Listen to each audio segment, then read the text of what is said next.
Dans cette vidéo, nous allons parler de la manière dont nous pouvons adapter nos interfaces en fonction des appareils Android. Dans le chapitre précédent, je vous ai dit que pour avoir un système d'interface qui puisse s'adapter à tous les types d'écran, Android utilise un système adaptatif basé sur trois principes: les unités, les layouts et les configurations. Nous allons aujourd'hui parler des configurations. On appelle configuration les informations définissant comment fonctionne un périphérique Android sur le plan matériel et sur le plan logiciel. Les informations de configuration sont très variées. On y trouve des informations matérielles comme la taille utile de l'écran, c'est-à-dire en DP, la résolution de l'écran, si un clavier physique est disponible, etc.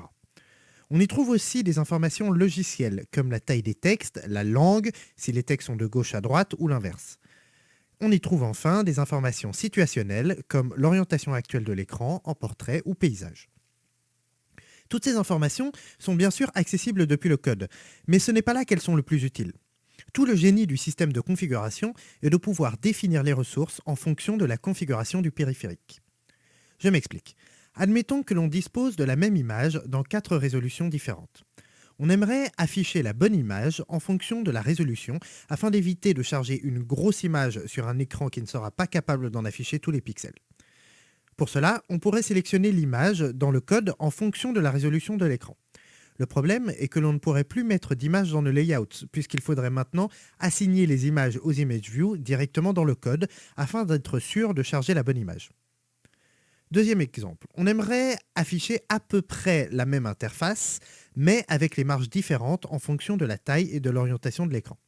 Pour cela, on pourrait changer les tailles des marges dans le code, mais c'est pas très pratique.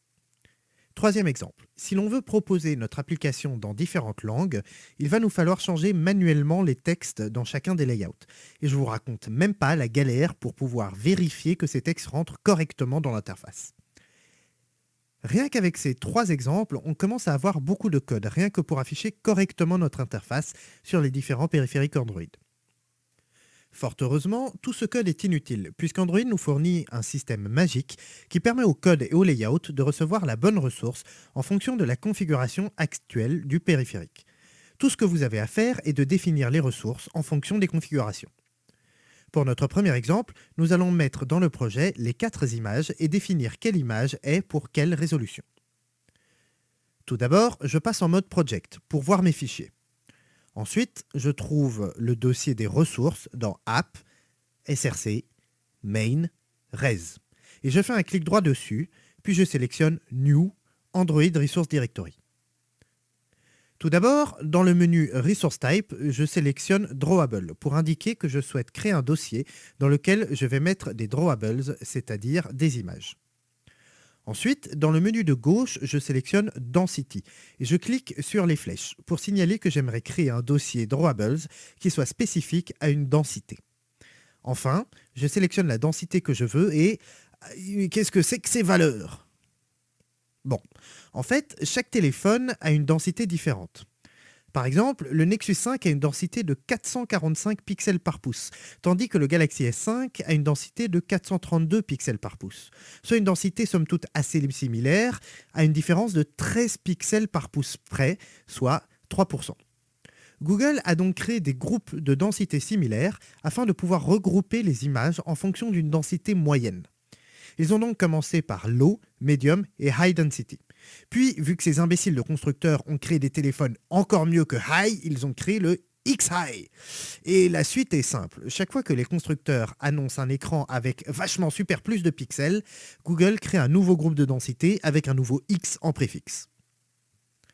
J'ai décidé de supporter nativement les Android ayant des densités de Medium DPI, High DPI, X-High DPI et XX High DPI, ce qui regroupe la grande majorité des téléphones d'aujourd'hui. Comment vont se comporter les tablettes XXX High DPI ? Simplement, elles vont prendre l'image la plus proche, c'est-à-dire XX High DPI, et l'agrandir. De la même manière, les téléphones LDPI vont prendre l'image la plus proche, c'est-à-dire Medium DPI, et la rétrécir. Les téléphones Low DPI et les tablettes XXX High DPI étant assez rares, il n'est pas forcément nécessaire de s'en soucier. Je sélectionne donc Medium Density, je clique sur OK, Et on peut remarquer qu'Android Studio a créé un nouveau dossier nommé drawable-mdpi. Je vais maintenant réitérer la manœuvre pour les densités high, x-high et xx-high.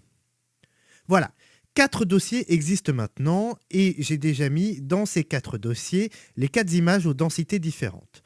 Notez, et c'est très important, que ces images ont 4 fois exactement le même nom, en l'occurrence Android_logo.png. Et voilà, nous avons fait notre part du travail. Maintenant, quand on demandera à Android l'image Android_logo, Android ira sélectionner pour nous, automatiquement, l'image la plus appropriée pour le téléphone ou la tablette que vous utilisez. Passons au deuxième exemple, c'est celui des marges. Pour celui-là, Android Studio nous a déjà créé des dossiers et fichiers nécessaires lorsqu'on a créé le projet. Notre projet contient donc le dossier values-w820dp. Les XML dans les dossiers values sont des fichiers XML qui contiennent toutes sortes de données, comme des ints ou des strings.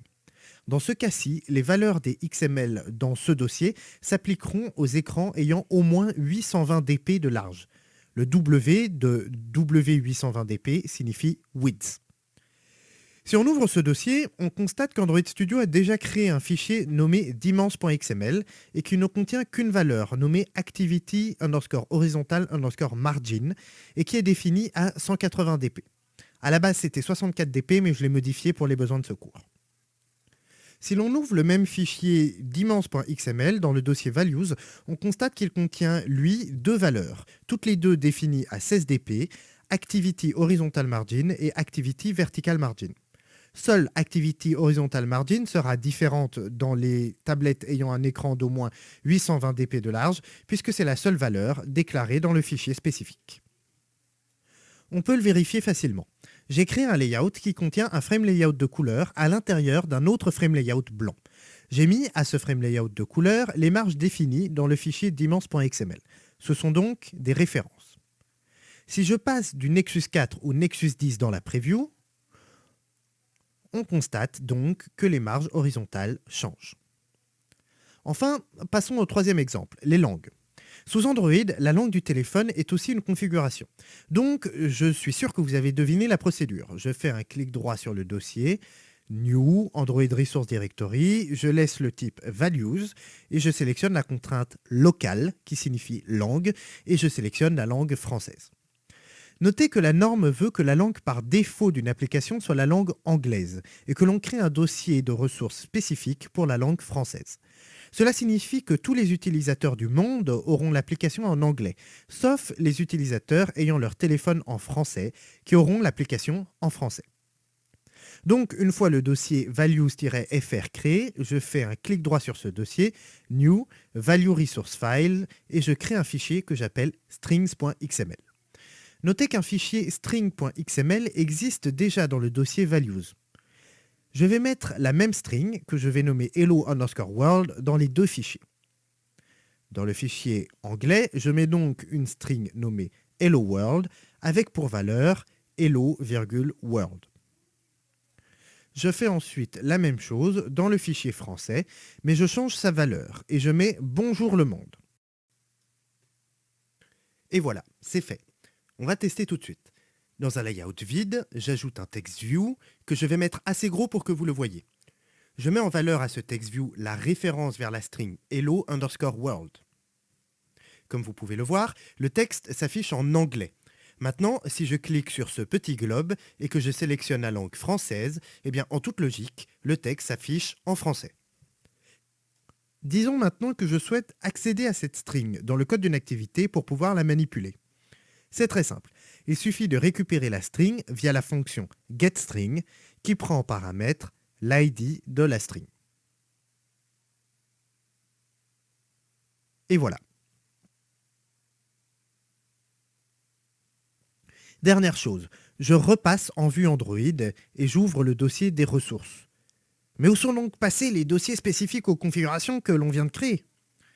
En fait, des dossiers spécifiques aux configurations, il peut y en avoir très vite beaucoup. La vue Android est une vue un peu magique qui va vous montrer une seule fois chaque ressource et va ensuite vous montrer pour quelle configuration chaque ressource a été spécialisée. Voyez ici que le drawable Android